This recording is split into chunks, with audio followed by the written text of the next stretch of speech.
आज का हमारा क्लास बायोलॉजी का है। बायोलॉजी के मोस्ट इम्पोर्टेंट क्वेश्चन जो भी एग्जाम्स में आते हैं या आने वाले रहते हैं या आया हुआ है, तो उन सारे क्वेश्चंस को देखेंगे। आप वीडियो के अंत तक जरूर देखिएगा, बहुत इंपॉर्टेंट क्वेश्चन इसमें इंक्लूड किया गया है। पहला क्वेश्चन है आपका कि वर्गीकरण विज्ञान का जनक जो है किसे कहा जाता है। वर्गीकरण विज्ञान को हम लोग किस नाम से जानते हैं, तो टैक्सोनॉमी के नाम से जानते हैं। टैक्सोनॉमी किसे कहते हैं, तो वर्गीकरण विज्ञान को क्या कहा जाता है, टैक्सोनॉमी। अगर पूछ ले फादर ऑफ टैक्सोनॉमी क्या होता है, फादर ऑफ टैक्सोनॉमी किसे कहते हैं, फादर ऑफ टैक्सोनॉमी किन्हें कहा जाता है, तो नोटस लीनियस को। किनको कहते हैं, कैरोलस लीनियस को जो है फादर ऑफ टैक्सोनॉमी के नाम से जानते हैं। इन्होंने क्या किया था कि फादर ऑफ टैक्सोनॉमी जो थे कैरोलस लीनियस जो थे, इन्होंने क्या किए थे कि 3 जगत में डिस्ट्रीब्यूट किए थे। 3 जगत में इन्होंने क्या किए थे, डिस्ट्रीब्यूट किए थे। पहला जो है आपका पादप जगत है, क्या है, पादप जगत है। और दूसरा क्या है, जंतु जगत है, जंतु जगत है। और तीसरा क्या है, तीसरा आपका है मिनरल्स, जिसको खनिज कहा जाता है। तीसरा क्या है, मिनरल्स है। तो याद रखिएगा, father of taxonomy Carolus Linnaeus को कहा जाता है। इन्होंने जगत को 3 भाग में डिस्ट्रीब्यूट किया है, पादप जगत, जंतु जगत और खनिज। पादप जगत की बात करें तो 24 वर्गों में डिस्ट्रीब्यूट हुआ है, और जंतु जगत को जो है 6 भागों में इन्होंने क्या किए हैं, डिस्ट्रीब्यूट किए हैं। वर्गीकरण विज्ञान का जनक कौन हो गया, ऑप्शन नंबर आपका बी है, कैरोलस लीनियस जो है वर्गीकरण विज्ञान का जनक कहलाते हैं। या फादर ऑफ टैक्सोनॉमी आपसे पूछ ले तो भी आंसर क्या होगा, कैरोलस।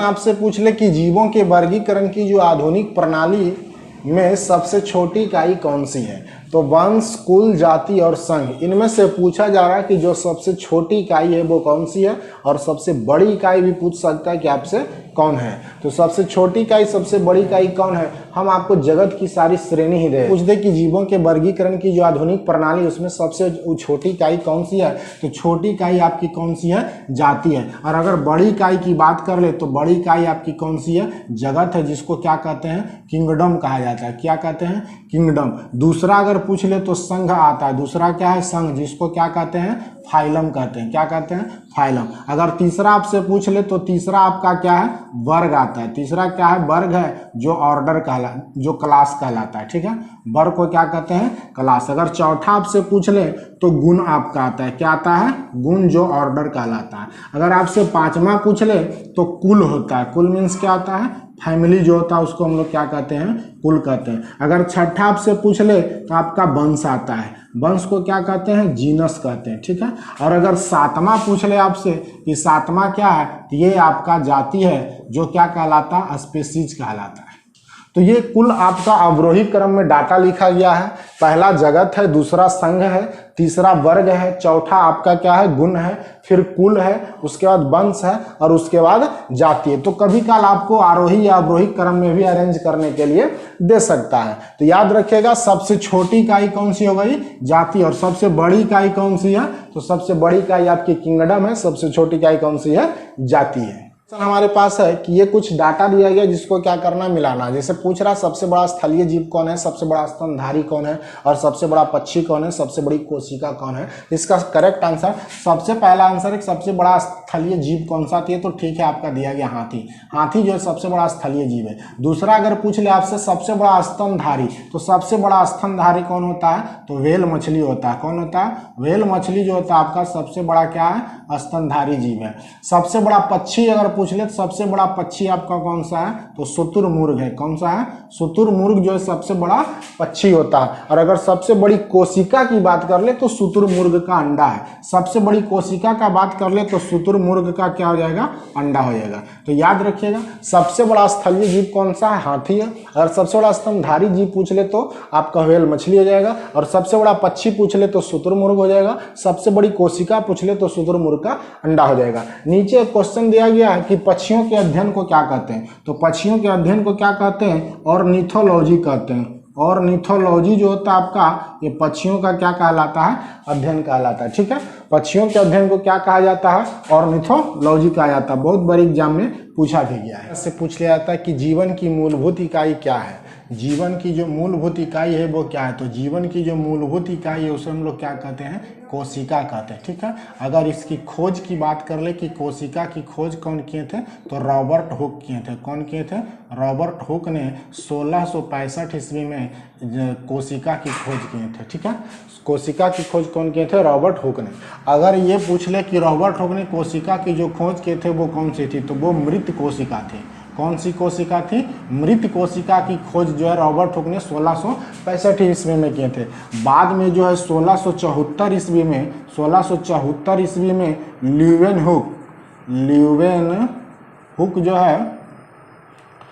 हुक जो है इन्होंने क्या किए कि जीवित कोशिका का खोज किए।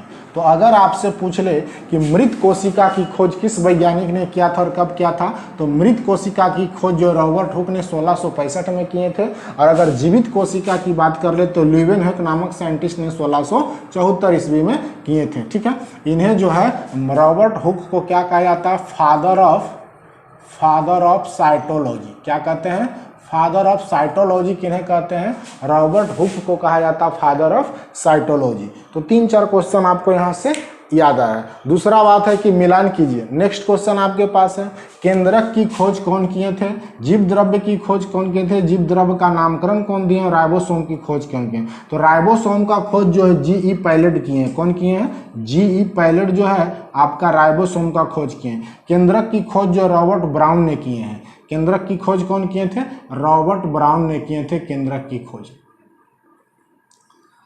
उसके बाद अगर जीव द्रव्य की खोज पूछ ले तो जीव द्रव्य की खोज जो है डुजार्डिन नामक साइंटिस्ट ने किया। और जीव द्रव्य की नामकरण की बात है तो इसका नामकरण जो है पुरकिंजे नामक साइंटिस्ट ने दिया। तो याद रखिए, केंद्रक की खोज रॉबर्ट ब्राउन ने किया है। अगर जीव द्रव्य की खोज की बात कर ले तो डुजार्डिन ने किया है। जीव द्रव्य का नामकरण कौन दिया है? तो पुरकिंजे ने दिया है। और राइबोसोम की खोज कौन किया है? तो G.I. पैलेट नामक साइंटिस्ट ने। एक क्वेश्चन हमारे पास है कि मानव शरीर में पाई जाने वाली सबसे छोटी कोशिका कौन है? देखिए क्वेश्चन समझ लीजिएगा।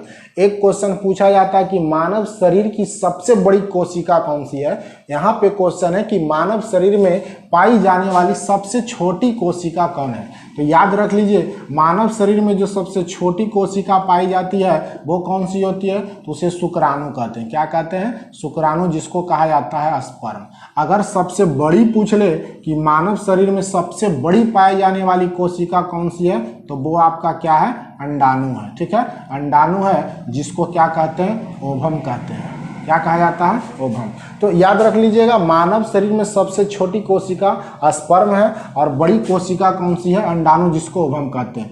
अगर आपसे पूछ ले प्रकृति में पाए जाने वाली, ठीक है, प्रकृति में पाए जाने वाली सबसे बड़ी कोशिका कौन सी है, तो सबसे बड़ी कोशिका जो है आपका शुतुरमुर्ग का अंडा है। कौन है? शुतुरमुर्ग का अंडा है, ये सबसे बड़ी कोशिका। प्रकृति में अगर पूछ ले सबसे बड़ी कोशिका कौन है, तो शुतुरमुर्ग का अंडा है। और अगर छोटी आपसे पूछ ले तो माइकोप्लाज्मा है। कौन सा है? माइकोप्लाज्मा जो है आपका सबसे छोटी है। मनुष्य में सबसे छोटी कोशिका कौन है? शुक्राणु। मनुष्य में सबसे बड़ी कोशिका कौन है? अंडाणु। और प्रकृति में सबसे बड़ी कोशिका कौन है? शुतुरमुर्ग का अंडा। और प्रकृति में सबसे छोटी कोशिका कौन है? तो माइकोप्लाज्मा है। ठीक है, तो इस क्वेश्चन का राइट आंसर कौन सा हो जाएगा? आपका शुक्राणु हो जाएगा। मेरे पास है कि किस जीव की कोशिकाओं में कोशिका भित्ति नहीं पाई जाती है। ऑप्शन आपका पादप में, मानव में, शैवाल में या फिर जीवाणु में। पूछा जा रहा है कि कोशिका भित्ति जो है किसमें नहीं पाया जाता है। ऑप्शन नंबर आपका बी जो है राइट आंसर हो जाएगा। मानव में जो है कोशिका भित्ति नहीं पाया जाता है। ठीक है, मानव में कोशिका भित्ति नहीं पाया जाता है। तो कोशिका भित्ति पाया किस में जाता है? कोशिका भित्ति जो है आपका किस में पाया जाता है? कोशिका भित्ति जो है पाया जाता है किस में? तो पहला आपका है पादप में पाया जाता है, दूसरा आपका है शैवाल में पाया जाता है, तीसरा आपका है कवक में पाया जाता है, चौथा आपका है जीवाणु में पाया जाता है। ठीक है, इतने सारे चीज़ों में जो है आपका कोशिका भित्ति क्या होता है? पाया जाता है। किसमें नहीं पाया जाता है? तो आप याद रख लीजिए, जंतु, जिसमें मानव और जंतु दोनों आते हैं, मानव तथा जंतु। और अगर दूसरा हो गया प्रोटोजुआ जो है इसमें भी कोशिका भित्ति नहीं पाया जाता है। तो याद रख लीजिएगा कोशिका भित्ति किस में पाया जाता है, पादप में, शैवाल में, कवक में और जीवाणु में। लेकिन नहीं किस में पाया जाता है, तो जंतु में नहीं पाया जाता है, जो मानव और जंतु दोनों आते हैं, और प्रोटोजोआ में भी जो है कोशिका भित्ति नहीं पाया जाता है। तो इस क्वेश्चन का राइट आंसर क्या हो जाएगा, मानव हो जाएगा।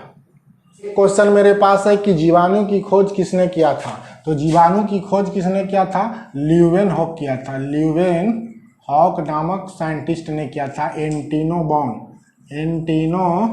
बॉन ल्यूवेनहॉक इनका पूरा नाम था। इन्हें फादर ऑफ माइक्रोबायोलॉजी के नाम से जाना जाता है। मृदा में धान का उत्पादन बढ़ाने वाला मुक्त जीवी जीवाणु का नाम क्या है, तो मृदा में जो धान का उत्पादन बढ़ाते, मृदा मीन्स मिट्टी होता है, तो मिट्टी में कौन सा जीवाणु रहता है जो धान के उत्पादन को क्या करता है, बढ़ा देता है। तो आपका एनोबिना जो है धान के उत्पादन में बढ़ाने वाला एक जीवाणु है। ठीक है, धान के उत्पादन को बढ़ाने वाला मृदा में पाया जाता है, वो एक क्या है, जीवाणु है। क्वेश्चन आपसे अगर पूछ ले कि विषाणु की खोज किसने किया था, इवानोवास्की, स्मिथ, स्टैनले या फिर बेजेरिंग ने, तो याद रखिए कौन किए थे, इवानोवास्की। कब किए थे, 1892 ईस्वी में। 1892 ईस्वी में इन्होंने तंबाकू में एक मोजाइक रोग, ठीक है, मोजाइक रोग जो है, मोजाइक रोग की खोज कर रहे थे। इसी में एक वायरस मिलता है, वायरस जो है, उसी वायरस की खोज इन्होंने किए थे 1892 ईस्वी में। तो पूछ दे कि विषाणु की खोज कब किया गया था, तो 1892 में कौन किए थे, तो इवानोवास्की नामक साइंटिस्ट ने जो 1892 में विषाणु यानी वायरस का खोज हुआ था। ठीक है, नेक्स्ट क्वेश्चन है कि दूध के दही के रूप में जमने के कारण, मतलब दूध से दही बनना किस जीवाणु के कारण होता है, तो आप याद रख लीजिए लैक्टोबैसिलस जीवाणु के कारण जो है, एक प्रकार का जीवाणु है, लैक्टोबैसिलस जीवाणु के कारण जो है दूध किस में कन्वर्ट होता है, दही में बदल जाता है। दूध किस में बदल जाता है, दही में। और अगर पूछ ले कि दही में आपका कौन सा एसिड होता है, अगर दही में एसिड पूछ ले तो लैक्टिक एसिड जो होता है आपका दही में पाया जाता है। लैक्टिक एसिड किस में पाया जाता है, दही में पाया जाता है। ठीक है, दूध का अगर पीएच मान पूछ ले कि दूध का पीएच वैल्यू कितना होता है, तो 6.5 जो होता है दूध का पीएच वैल्यू होता है। दूध से दही में बदलना लैक्टोबैसिलस है, एक जीवाणु है। दूध दही में कौन सा एसिड होता है, लैक्टिक एसिड पाया जाता है। अगर दूध का पीएच मान पूछ ले तो 6 पॉइंट कितना होता है, 5 होता है। एक क्वेश्चन आपका इस तरह से पूछ लिया जाता है कि पत्ता गोभी क्या है, आलू क्या है, गाजर क्या है और पत्ती क्या है। तो आप याद कर लीजिए, अगर आपसे पूछ ले, फल में पूछ ले, ठीक है, तो फल में अगर पूछ ले आपसे, तो फल में कौन कौन आएगा, शिमला मिर्च आएगा, शिमला मिर्च आपका फल में आएगा, और टमाटर आपका किस में आएगा, फल में आएगा। अगर फूल की बात कर ले कि फूल में कौन आता है, तो फूल में आपका फूल गोभी हो जाता है, फूल गोभी जिसको कहते हैं, या फिर आपका ब्रोकली है। ब्रोकली को भी किस में रखा गया है, फूल के अंतर्गत रखा गया। ठीक है, अगर तना की बात कर ले तो तना में कौन कौन आता है, आलू आता है आपका, गन्ना आपका तना में है, हल्दी आपका तना है, अदरक आपका क्या है, तना है। तो ये सब चारों चीज जो आपका तना में आता है। अगर पत्ती की बात कर ले कि पत्ती में कौन कौन आता है, तो पत्ती में आपका पत्ता गोभी है और पालक है। ये आपका किस में आता है, पत्ती के अंदर आता है। अगर जड़ की बात कर लें तो जड़ में कौन कौन आता है, गाजर है आपका, और क्या है, मूली है। तो गाजर और मूली किस में आता है, जड़ में। पत्ती में पत्ता गोभी और पालक है, तना में आलू, गन्ना, हल्दी और अदरक है, फूल में फूल गोभी और ब्रोकली है, फल में अगर पूछ ले तो शिमला मिर्च और टमाटर, ये सब किस में आता है, फल में आता है। तो इसका राइट आंसर क्या हो जाएगा, पत्ता गोभी कौन हो जाएगा, पत्ती, आलू क्या हो जाएगा, तना है, गाजर क्या है, एक जड़ है, और शिमला मिर्च क्या है, फल है। ठीक है, क्वेश्चन आपसे पूछ ले कि विश्व का सबसे छोटा तथा सबसे बड़ा पुष्प, तो सबसे छोटा पुष्प में कौन आता है आपका, बुल्फिया आता है। ठीक है, बुल्फिया जो है आपका सबसे छोटा। से बड़ा पूछ ले, बड़ा में पूछ ले तो रैफलेशिया, क्या है, रैफलेशिया जो है आपका सबसे बड़ा पुष्प है। और अब सबसे छोटा पुष्प कौन सा है, बुल्फिया। बुल्फिया एक जलीय पुष्प है, जलीय पौधा है। ठीक है, जलीय पुष्प इसको कह सकते हैं जो जल के ऊपर तैरते रहता है, जल के ऊपर क्या करता है, तैरते रहता है। और रैफलेशिया जो है एक विश्व का सबसे बड़ा पुष्प है जिसका भार कितना होता है 10 किलोग्राम होता है, और इसकी जो महक होती है यानी सेंट होती है सड़े हुए मांस की तरह आती है। तो दोनों क्वेश्चन याद रखिएगा। विश्व का सबसे छोटा पुष्प पूछ ले बुल्फिया हो जाएगा जो कि एक जलीय पौधा यानी जल के ऊपर तैरते रहता है, तथा सबसे बड़ा पुष्प पूछ ले तो रैफलेशिया नामक पुष्प जो सबसे बड़ा जिसका वजन कितना होता है 10 किलोग्राम होता है। एक क्वेश्चन आपसे पूछा जा रहा कि भूमिगत तने का रूपांतरण नहीं है, इसमें जो पूछ रहा कि भूमिगत रूपांतरण तने का रूपांतरण कौन नहीं है, तो भूमिगत तना मतलब होता है कि पौधे का वह तने का वह भाग जो जमीन के अंदर होता है, इसको हम लोग कहते हैं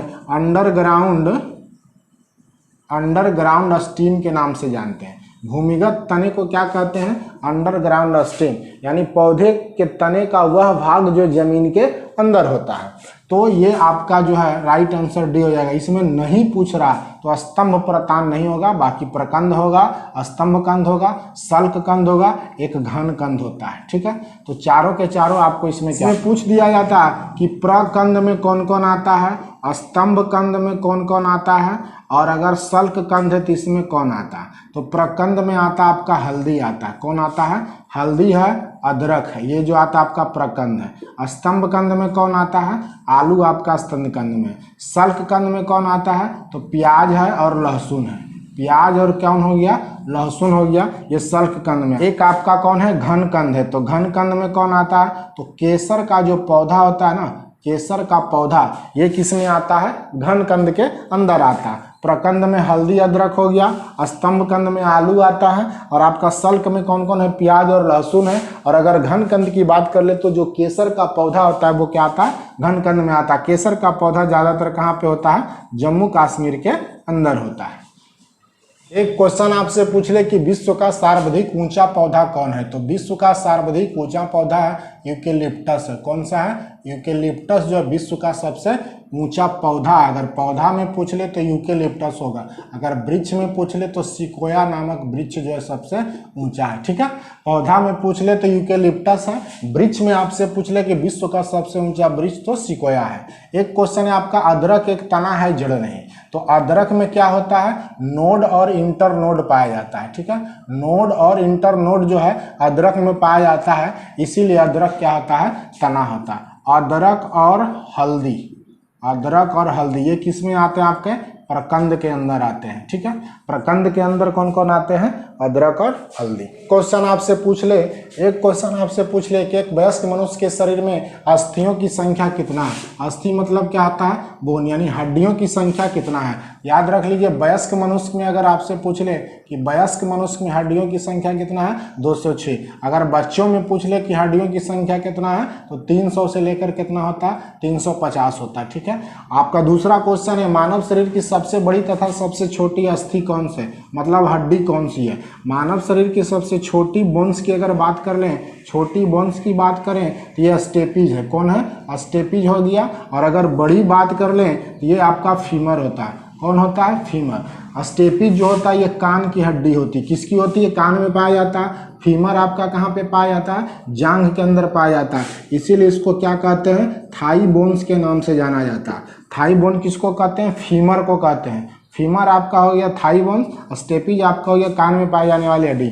मानव शरीर की, मनुष्य शरीर की सबसे छोटी हड्डी स्टेपीज हो गया, कान में पाया जाता है। मानव शरीर की सबसे बड़ी हड्डी जो आपका फीमर है, कहाँ पे पाया जाता है? एक क्वेश्चन आपसे पूछ ले कि कौन सा तत्व जो है मानव शरीर में सबसे ज्यादा पाया जाता है, तो आप जान लीजिए 3 ऐसे तत्व जो है मानव शरीर में इंपॉर्टेंट पाया जाता है। पहला आपका ऑक्सीजन हो गया। क्या हो गया? ऑक्सीजन जो है 65% होता है। कार्बन अगर पूछ ले तो 18% होता है। और अगर हाइड्रोजन की बात कर लें तो ये आपका 10% पाया जाता है। नाइट्रोजन की बात कर लें तो 3.2% होता है। और कैल्शियम जो होता है आपका 2.1% होता है। ये सब जो एलिमेंट होते हैं आपको मानव शरीर में पाए जाते हैं। सबसे ज़्यादा मात्रा में कौन पाया जाता है? ऑक्सीजन। ऑक्सीजन का एटॉमिक नंबर 8 होता है। एटॉमिक मास पूछ ले तो इसका कितना होता है? 16 होता है। ठीक है, दूसरा क्वेश्चन है मानव खोपड़ी में अस्थि कितनी होती है?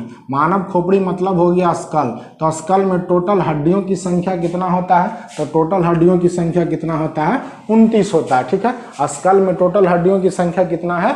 29। अगर स्पाइनल कोड की बात करें, स्पाइनल कोड में टोटल हड्डी कितना है, तो आपका स्पाइनल कोड में टोटल हड्डी कितना है, 33 हड्डी होती है। और अगर रिब्स की बात कर लें कि रिब्स में टोटल हड्डी कितना है, तो 24 आपका जो होता है रिब्स के अंदर बोन्स पाया जाता है, ठीक है। स्कल में 29 बोन्स होते हैं, स्पाइनल कोड में 33 बोन्स होते हैं और रिब्स में कितने होते हैं, 24 बोन्स होते हैं। तीन सबको आप याद रखिएगा। एक क्वेश्चन आपसे ये पूछ लेता है कि मनुष्य में कितने दांत जो है 2 बार निकलते हैं, तो 20 दांत। कितना दांत हो जाएगा, 20 दांत जो होते हैं मनुष्य में कितने बार होते हैं, 2 दांत। अगर कुल दांत पूछ ले आपका, कुल टीथ की बात कर लें तो कितना होता है, 32 जो होता है कुल दांत होता है। एक नीचे में होता है, दूसरा क्या होता है, 16 ऊपर में होता है और 16 नीचे में होता है। अच्छा, इसमें पूछ ले कि इसका कितना टाइप्स है, तो 4 टाइप्स है। एक तो इंसीजर्स आपका होता है, दूसरा जो होता है प्रीमोलर्स होता है, प्रीमोलर्स है, और तीसरा जो होता है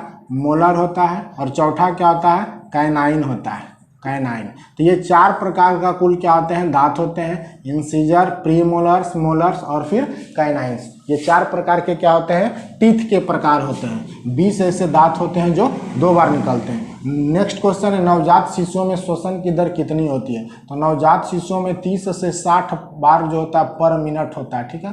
पर मिनट जो है 1 मिनट में 30 से 60 बार नवजात शिशु में श्वसन की दर होती है। अगर एडल्ट में बात कर लें कि एडल्ट में कितना होता है, तो ये 12 से 16 बार पर मिनट होता है, ठीक है। पर मिनट जो है आपका होता है। तो 12 से 16 बार जो है एक नॉर्मल आदमी श्वसन की दर को लेता है। नवजात शिशु जो छोटा बच्चा होता है उसमें 30 से 60 बार श्वसन की दर पर मिनट होती है। 1 मिनट में 30 से 60 बार लेता है। और अगर एडल्ट जो है श्वसन की दर 1 मिनट में 12 से 16 बार। एटीपी का पूरा नाम क्या है, तो नोट कर लीजिए, एडिनोसाइन ट्राइफॉस्फेट। ये आपका जो होता है एटीपी का पूरा फुल फॉर्म है, ठीक है। एडिनोसाइन ट्राइफॉस्फेट जो एटीपी का आपका पूरा नाम है।